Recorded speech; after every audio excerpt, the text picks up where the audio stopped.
정리를 하면서 네. 자, 이제 공유 화면 띄워드리겠습니다. 공유 화면이 이제 띄워드리면 이제 여러분들의 모습은 없어지고 아마 이제 화이트보드만 보이시게 될 겁니다. 다 보이시죠? 네. 잠깐 얘를 좀 옮겨 놓을게요. 네.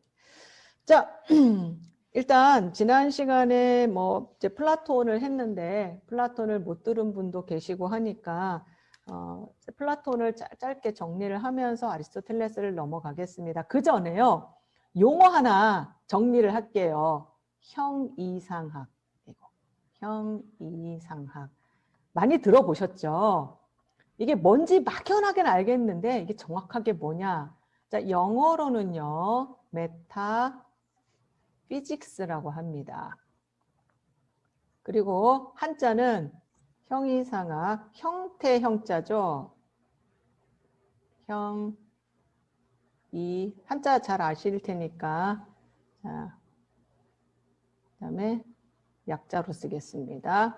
자, 말 그대로요. 메타는 뭐뭐를 초월하여, 그러니까 위에 넘어서 있다는 거죠. 피직스는 그 자연, 이 물질을 얘기하는 거예요. 한자도 똑같죠. 이 자연 형태를 가진 그 세계 너머를 다루는 학문. 그래서 이 형이상학이라는 용어는요. 아리스토텔레스에게서부터 시작이 되는데 사실은 아리스토텔레스가 쓴 말은 아니고요. 아리스토텔레스의 제자들이 아리스토텔레스가 죽은 다음에 이게 쭉 이제 쓴 이제 남긴 이제 저술들을 글들을 이렇게 정리를 하다 보니까 이제 정리를 한 거예요. 아, 요거는 윤리학, 요거는 뭐 정치학. 그랬는데 아무런 그 때도 안 들어가는데 뭔가 이 세계가 아니라 그 너머에 뭔가 배후에 뭔가를 다루는 듯한 그런 내용의 글들이 있었던 거예요. 그래서 아리스토텔레스 저자들이 요거는 메타피직스다. 이 세계가 아니라 세계 너머의 어떤 배후의 세계를 다루는 학문이구나. 그래서 형이상학이라고 제자들이 지었고 형이상학이라는 책을 그렇게 편집을 해서 만들었다고 해요. 그래서 형이상학, 그래서 이 철학책은 딱 제목을 보시면 그 서양 철학사인데 형이상학의 그 현대 철학적 조명이라고 나오죠. 형이상학이라는 관점, 그러니까 배후의 어떤 근원을 일하는 그 관점으로 철학사 전체를 이정복 교수님은 이제 꿰뚫고 있다라고 보시면 되겠습니다. 자, 이제 형이상학이라는 용어는 앞으로 많이 나오거든요. 근데 형이상학이라는 것을 가장 막연하게 이제 배후의 일자를 다 시작했죠. 사실 탈레스가. 그러니까 다 엎으면 다 형이상학이에요. 형이상학인데 이제 누구죠? 소크라테스 이전에는 자연에서 찾았죠. 눈에 보이는. 물론 이 자연도 신적인 자연이겠지만 자연에서 찾았다면 본격적으로 우리가 지금 기존에 알고 있는 그 멀리 떨어져 있는 어떤 정말 초월적인 세계를 다룬 사람이 누구냐면 바로 플라톤입니다. 그래서 플라톤을 정리를 하면 간단하게 소크라테스, 스승인 소크라테스가 억울하게 죽는 것을 보고 이 세계는 불완전하구나. 그래서 두 개의 세계가 있다고 처음부터 얘기를 한 거예요. 이 세계는 그 아리스토텔레스가 52쪽 맨 아래에 보시면 그 어떤 히랍 사람도 무로부터는 아무것도 생기지 않는다라는 글이 나오잖아요. 이게 뭐냐면 처음 있었던 건 처음부터 있었던 거예요. 이게 뭐 신이 뭐 없었다, 무에서부터 창조해낸 게 아니라 그냥 항종성이라고 하죠. 이게 고대 철학의 특징입니다. 있었던 것은 아예 처음부터 있었던 거예요. 그래서 없음은 파르메니데스가 얘기했듯이 생각조차 할 수 없고 생각조차 할 수 없기 때문에 이 세상에 존재하지 않습니다. 근데 이게 아리스토텔레스뿐 아니라 고대 철학자의 기본적인 고대 철학의 가장 기본적인 정신입니다. 항존성. 이게 나중에 중세 철학하고 가장 큰 차이가 생기는 거죠. 그래서 두 개의 세계가 처음부터 있었던 거예요. 바로 이데아의 세계, 플라톤이죠. 그 다음에 코락.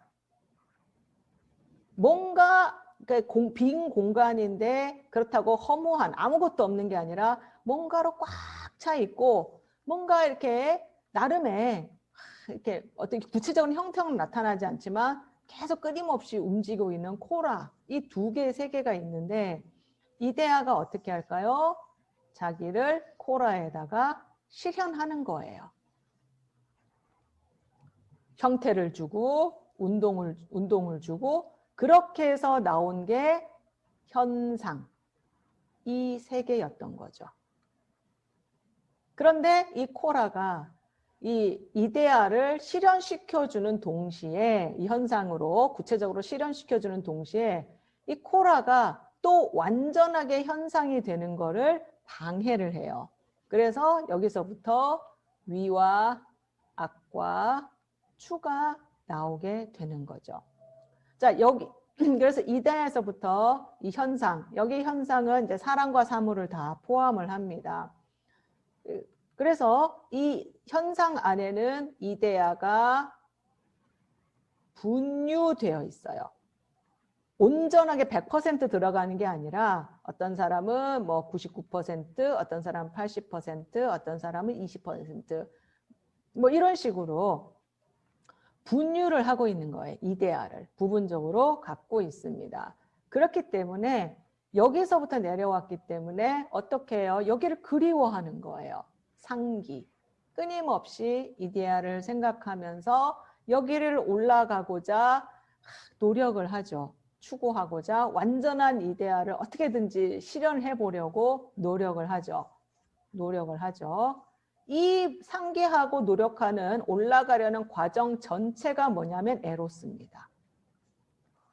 우리가 일반적으로 알고 있는 그 에로스하고 개념이 다르죠. 생각하고. 그러니까 같은 단어라고 해도 철학자들마다 쓰는 뜻이 달라요.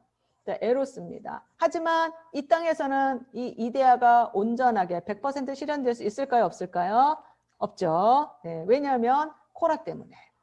그래서 이 이데아의 세계로 넘어가려면 반드시 죽음을 거쳐야만 이 세계로 갈 수가 있습니다. 이게 간단하게 지난 시간에 그 이데아 플라톤의 철학이죠. 그럼 비판은 뭘까요? 뭐냐면 이 세계를 굉장히 부정적으로 보는 거예요. 아니 이 세계는 그러면 늘 불완전하냐? 왜? 이 세계는 온전한 걸 실현할 수가 없어? 죽음 이후에만? 그래서 이 세계를 굉장히 부정적으로 그럼 이 세상은 살만한 세상이 아닌 거네? 그러면 뭐 젊은 사람 말로 헬 조선인 거야? 뭐 헬 한국인 거야? 헬인 거야? 뭐 이렇게 되는 거죠. 그런 거, 이 세상을 부정적으로 본다는 게 첫 번째 한계. 두 번째 한계는 아니 그러면 이데아가 어차피 실현해봤자 불완전한데 뭐하러 굳이 그 수고를 해가면서 굳이 자기를 실현하려고 해야 하느냐. 그럴 필요 없잖아. 어차피 불완전하고 뻔히 알면서. 이런 한계점이 이제 플라톤이 가졌던 한계입니다. 자, 일단 네, 지우. 그래서 이제 그러면 이제 그 다음에 아리스토텔레스가 이제 플라톤의 제자죠. 아리스토텔레스. 이제 스승의 그 한계를 극복하면서 이전의 철학자들. 아리스토텔레스는요. 플라톤, 그다음에 헤라클레이토스, 그다음에 플라톤 하면 이제 뭐 파르메니데스 다 들어가죠. 예, 다 이제 영향을 해서 자기가 철학을 종합한 철학자입니다. 이 사람도 엄청난 천재입니다. 자, 먼저 그 범주, 자 이제 뭐를 비판하면 이데아. 이제 아리스토텔레스가 플라톤의 제자인데 궁금한 거예요. 아니 플라톤이 이데아가 하나의 이데아, 그냥 전체 이데아라고 했는데 어떻게 하나의 이데아에서 엄청난 다양한 이 현상이 나올 수 있느냐. 이데아가 하나인데 어떻게 이렇게 다양한 것이 나올 수 있지? 그 말이 안 된다. 그러면서 이데아는 하나가 아니라 각각의 이데아가 다 있다는 거예요. 뭐 삼각형의 이데아, 원의 이데아, 뭐 흰색의 이데아, 그다음에 노란색의 이렇게 이데아가 하나가 아니라 무수히 많은 거예요. 그럼 무수히 많으면 또 헷갈리잖아요. 그래서 이 이데아를 이제 정리를 해본 거예요. 정리를 해봤더니 크게 10가지의 범주, 카테고리라 그러죠. 범주로 이렇게 포함이 되더라. 그래서 이제 그 중에 이제 3가지를 예를 들는데 질, 양, 그다음에 관계, 그 나머지 이제 7개가 더 있겠죠. 이렇게 이제 범주를 이데아로 나눌 수가 있더라. 이제 이렇게 본 거예요. 근데 이게 중요한 게 아니에요. 그러면 이 10개의 범주가 그럼 이렇게 멀리 떨어져서 플라톤처럼 저 멀리 이 세계랑 분리해서 이렇게 있는 거야? 이거는 아닌 거예요. 그래서 일단 그래서 이데아는 하나가 아니라 이렇게 10개의 범주로 이제 구분이 된다. 근데 이게 더 중요한 게 아니에요. 플라톤은 이데아가 자기를 실현한 현상 세계, 사실 관계가 없어요. 마치 부모가 자녀를 낳아놓고 네가 알아서 살아. 네가 알아서 젖 먹고 네가 알아서 기저귀 다 갈고 이렇게 해. 뭐 거의 이런 수준이에요. 아니 근데 그거는 아니다. 이 세계는 그래도 분명히 살만한 세상일 텐데 과연 이 이데아와 이 현상이 아무런 관계가 없을까? 그리고 이데아가 이렇게 다양하게만 그냥 이렇게 멀리 떨어져서 이렇게 10개의 범주로만 존재를 하겠느냐, 있겠느냐. 그러면서 아니야. 뭔가 다를 거야. 라고 하면서 이제 자기의 철학을 전개합니다. 그리고 플라톤은 이데아라고 했고요. 이 세계는 현상이라고 했죠. 근데 철학자는 원래 남이 썼던 거 자기 쓰지 않습니다. 자신만의 용어로 바꾸어요. 이데아를 아리스토텔레스는 뭐라고 바꿨을까요? 형상이라고 바꿨습니다. 같은 거예요. 같은데 표현이 달라진 거죠. 이거는 플라톤의 용어고요. 요거는 형상은 아리스토텔레스의 용어입니다. 요건 또 아리스토텔레스만 써요. 그러면 현상, 이 세계는 뭐라고 바꿨냐? 진료. 이렇게 바꾸었습니다. 그래서 아리스토텔레스 얘기하실 때는 이데아 현상이라고 하지 마시고 형상과 진료라고 얘기를 해주셔야 됩니다. 같은 건데 표현이 달라졌습니다. 자, 그러면 이 다양한 10개의 범주로 이게 구분된 수많은 무수한 이데아가 그럼 형상이죠. 이 형상, 죄송합니다. 형상이 그러면 이 세계와 이 진료의 세계와 어떻게 관계를 맺고 있는데 이때 나오는 개념이 내재입니다. 이것이 이제 플라톤과 가장 큰 차이예요. 플라톤은 분유라고 했었죠. 부분적으로 갖고 있어요. 100%는 없습니다. 그런데 아리스토텔레스는 내재예요. 내재는요 100%예요. 온전한 거예요. 그러면 이 형상이 진료 어떻게 내재하느냐면 진료 안에 내재하고 있습니다. 마치 예를 들면 그거예요. 요게 사과의 씨앗이 있습니다. 요건 진료예요. 진료, 사과 씨앗이 있는데 이 사과 씨앗을 땅에 카페 열심히하고 어린이 원장 또 전화했거든. 심으면 땅에 심으면 이게 씨앗으로 남는 게 아니라 점점 자라서 나중에 사과 나무가 돼서 사과 열매가 맺히죠. 그 말은 사과 씨앗 안에 오늘날 표현으로 치면 사과에 유전자가 들어있잖아요. 그것처럼 그 유전자가 불완전하면 사과 나무가 온전하게 자랄 수 없죠. 그것처럼 이 사과 씨앗 안에는 사과의 형상이 내재하고 있어요.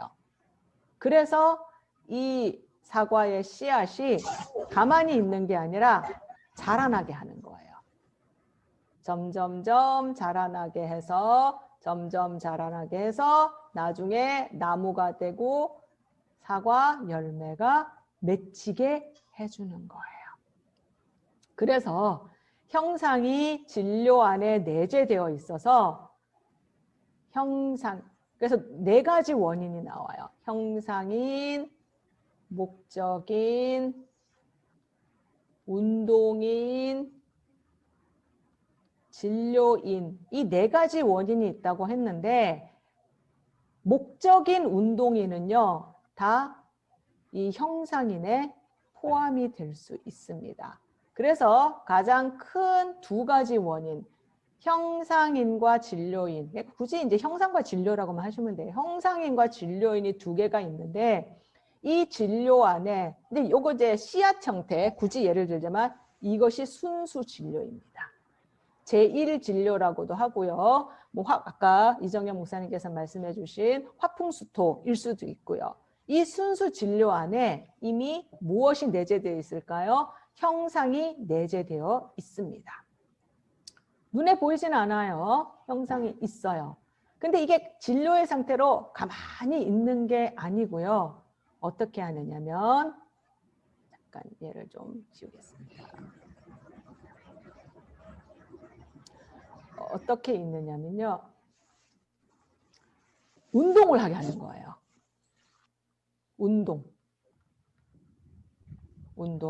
운동을 시키는 거예요. 어떻게? 씨앗이 떡잎이 자라나고 더 자라나고 더 점점 자라나서 나무가 되고 나중에는 온전한 사과나무, 그래서 열매까지 맺히는, 자, 이 목적, 이게 완전한 이제 형상을 이루면 이게 순수 형상이에요. 순수 형상으로, 그러니까 이것이 어떻게 보면 진료가 도달하고자 하는 목적인 거죠. 목적으로 가도록 어떻게 해줘요? 이 형상이 운동을 하게 해주는 거예요. 운동을 하게 해주는데, 자, 그 운동을 조금 자세히 보면요. 처음에 이렇게 해서 한번 운동을 해서 떡잎이 되었습니다. 그러면, 자, 요 씨앗의 상태는 가능태예요. 그러니까 어떤 형상으로 점점 자라날 수 있는 어떤 아직은 구체적으로 나오지 않았지만 이제 점점 자랄 수 있는 가능성을 가진 형태죠. 근데 그렇게 해서 떡잎이 됐잖아요. 그러면 뭐가 됐냐면 현실태가 됩니다. 이제 구체적인 어떤 모습으로 나온 거예요. 근데 이 현실태로 한 번에 끝나는 게 아니라 이 떡잎이 또 다른 가능태가 아니요, 저기 동부교로 가면 되는 거 아니야? 오케이, 그래. 그러면 또 가능태가 또 운동을 해서 또 다른 현실태가 되고요. 그래서 이게 현실태이자 또 다른 가능태가 돼서 가능태, 현실태를 반복하면서 어떻게 될까요? 순수 형상으로 올라가는 거예요. 점점 모습이 발전해가는 거죠. 발전. 그래서 이것을 어렵게 얘기하면 목적론적 전개라고 합니다. 여러분들 전개도 아시죠? 이렇게 상자 딱 펼치면 전개도 우리 수업 시간에 배웠잖아요. 전개도예요. 어떻게 순수 진료에 형상이 내재해서 어떻게 순수 형상으로까지 나아가는지를 그러니까 순수 형상인 목적으로 나아가는지를 쫙 펼쳐서 설명을 한 게 아리스토텔레스 철학의 핵심입니다. 목적론적 전개예요. 어떻게 순수 진료 안에 형상이 들어가서 이 형상이 목적을 향해서 순수 형상이라는 목적을 향해서 운동을 하는 거죠. 가능태, 현실태, 가능태, 현실태를 반복하면서 이렇게 순수 형상으로까지 나아가서 순수 형상이 되면 이제 완전히 목적이 실현이 됩니다. 그래서 요거는 낙관론이라고 합니다. 낙관론. 늘 발전하고 잘 된다는 거예요. 잘 될 거야.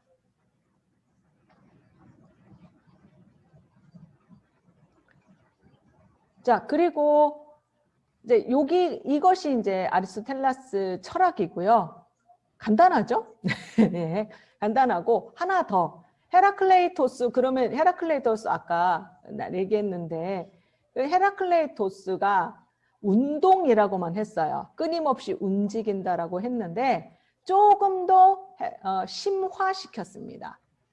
조금 더 깊이 들여다본 거예요. 심화라는 게 조금 더 깊이 들여다봤다는 얘기인데 헤라클레이토스가 그냥 운동이라고 했던 것을 그러면 운동이 어떤 과정으로 이루어지냐면 가능태 현실태, 가능태 현실태를 반복하면서 운동이 이루어진다라고 했던 거예요. 그래서 운동도 같이 봤다. 또 이후에 이제 중세의 아퀴나스로 가면 이 가능태 현실태가 좀 더 심화되어서 좀 더 복잡해집니다. 그래서 운동 얘기를 했고요. 그 다음에 순수 진료에서 순수 형상으로 쭉 발전해 나가는 목적론적 전개를 한다. 이것은 사람뿐 아니라 사물도 마찬가지다. 그래서 사람도 태어날 때 이미 순수 형상을 가지고 있는 거예요.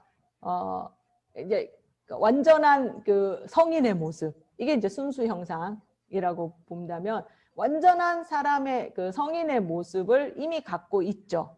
그러면서 점점 아기에서 그다음에 유아에서 어린이에서 청소년에서 성인으로 이렇게 발전해 나간다.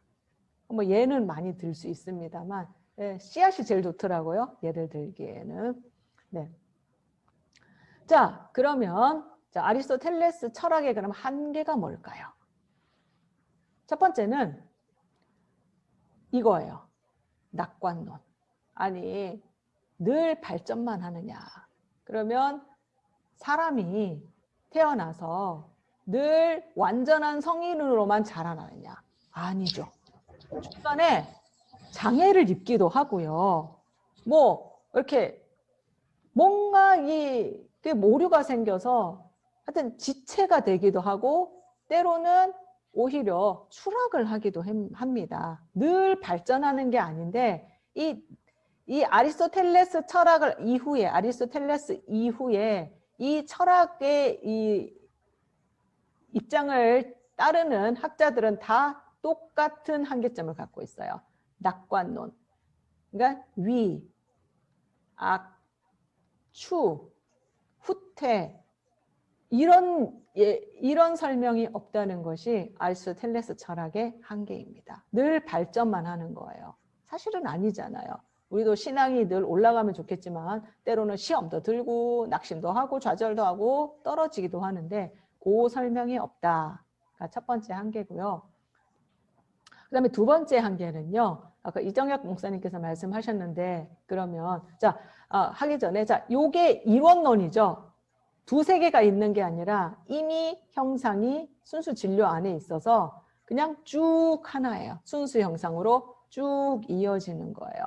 그래서 순수 형상은 신이라고 하기도 하고 근데 철학자들은 신이라는 표현을 잘 안 씁니다. 이 책에서는 신 대신에 뭐라고 썼을까요? 제1원인. 또 부동의 동자 이렇게 썼습니다. 우리는 목회자다 보니까 신이라는 표현을 좋아하는데 철학자들은 신이라는 표현을 웬만하면 안 씁니다. 자기식으로 바꿔요. 제1원인 부동의 동자죠. 순수 형상이라고도 하고요. 결국 신이죠. 예. 그러면 이 신이 이게 중요한 게 아니에요. 아리스토텔레스는 이게 중요했거든요. 그러면 이 제1원인 부동의 동자는 뭐예요? 여기서부터 쭉 올라가다 보면 나중에 순수 형상을 만날 수 있고 만날 수 있다, 될 수 있다. 어떻게 보면 논리의 귀결, 논리의 마지막, 끝에 불과한 거예요. 그러면 그 신은 우리가 알고 있는 신은 어떤 플라토처럼 멀리 떨어져서 그리고 어떻게 보면 여기서부터 먼저 이 세계가 나와야 되는 게 아닌가? 그냥 이거는 마지막에 그냥 논리의 귀결? 불과한 건가? 신이 과연 그런 존재인가? 이런 이제 한계가 나오는 거죠. 그래서 이제 그 다음에 그래서 이제 위로부터 이원론 아니다. 여기서부터 시작하는 거다라고 이제 그 다음에 철학자가 얘기를 하게 되는 겁니다. 그래서 아리스토텔레스는 아래로부터 일어나죠. 여기서부터 올라가는 거죠. 그러니까 이 세계가 그래도 살만한 세계야. 왜? 이 세계 안에는 뭐가 있어요? 형상이 들어있기 때문에, 내재하고 있기 때문에 우리 안에는 그 하나님의 형상이 있어. 이런 것처럼 형상이 있기 때문에 이 세계에서 이런 순수 형상을 우리가 이룰 수 있기 때문에 이 세계는 살만한 세상이야 라고 아리스토텔레스가 얘기를 하였습니다. 자, 여기까지가 아리스토텔레스의 철학인데요. 질문 받겠습니다. 이게 저희가 아직 이 다룬 것 중에 네. 그러니까 이 술상이 네. 그러니까 그 근원이 어떻게 존재했는지에 대한 물음은 없는 거죠? 없는 거죠. 아직 그거에 대해. 그러니까 그게 아리스토텔레스의 한계예요. 그러니까 순수 형상에 별로 관심이 없는 거예요. 아리스토텔레스의 관심은 형상과 진료의 관계. 그래서 멀리 떨어진 게 아니라 이 형상이 진료 안에 내재되어 있어서 이 세계에서 이것이 다 이루어질 수 있다는 걸 관심을 가졌기 때문에 순수 형상 자체는 큰 관심이 없었습니다. 그게 한계고 비판이고, 그럼 그 다음 철학자가 뭘 할까요? 그 얘기를 하는 거겠죠. 또 질문이 있는데요. 네. 그 형상과 진료를 말한 철학자들이 또 있을 것 같은데, 예를 들자면 칸트나 이런 사람들이 말한 거하고는 어떻게 차이가 있을까요? 그거는 나중에 칸트 할 때 말씀드릴게요. 지금 미리 네. 말씀드려. 그러니까 형상과 진료라는 표현 자체는 아리스토텔레스가 썼고요. 칸트는 그냥 근데 칸트 철학까지는 지금 말씀을 드려도 네, 네네네. 하여튼 연관이 있겠네요. 연관이 있어요. 그리고 네네. 아까 그 10개의 범주라면서 질, 양, 관계 했었잖아요. 네. 요것을 나중에 칸트가 가지고 와서 순수 이상 비판에서 요거를 또 그 아이디어를 가지고 와서 그대로 씁니다. 네네. 예, 범주를 또 만들어서 써요. 네. 그러니까 대놓고 형상과 진료의 관계를 얘기한 건 없었어요. 사실은 칸트의 관심은 뭐였냐면요. 인간의 이성이 과연 어디까지 알 수 있느냐. 네. 이게 사실은 칸트의 관심이었어요. 정말 네. 신의 영역까지 알 수 있을까? 없을까? 네. 그게 관심이었거든요. 그래서 그것을 순수 이성 비판이라는 책을 통해서 인간의 이성이 알 수 있는 범위를 정한 게 사실은 칸트 철학의 가장 핵심이고 중요하고요. 그런데 결론은 신은 우리가 생각조차 할 수 없고 알 수 없다. 결론이에요. 근데 없다고 하기는 좀 그렇고 있어야 하지 않겠냐? 있을 거야. 있으면 좋겠다 하고 요청으로만 남겨놓고 끝입니다. 칸트는 모른다 그랬어요. 생각조차 할 수 없다고 했습니다. 예. 네, 그래서 칸트는 나중에 칸트 할 때 말씀드리겠습니다. 근데 요 아이디어는 칸트가 가지고 옵니다. 네. 도움됐습니다. 감사합니다. 또 질문 받겠습니다. 네, 없으시네요.